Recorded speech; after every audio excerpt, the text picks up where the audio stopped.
My employees are family, and a lot of my team members have been with me for a long time. And my main concern is having to let them go and not really knowing what's going to happen to them. I feel very responsible for the employees and my team members, and I have to make sure that I keep them safe, that I make sure that they have a living wage, that they can be able to do more for themselves and their families. They're family, and I need to take care of them. HM Manufacturing is a second-generation manufacturing company. A lot of our components are in some of the biggest machinery that you see for the biggest companies that you know.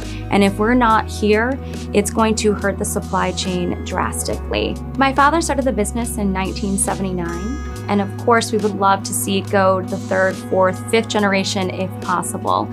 But that would all be in jeopardy if we would not exist because of the tax increases. The more that I get taxed, the less that I can do for the community as a whole and the next generation and providing jobs.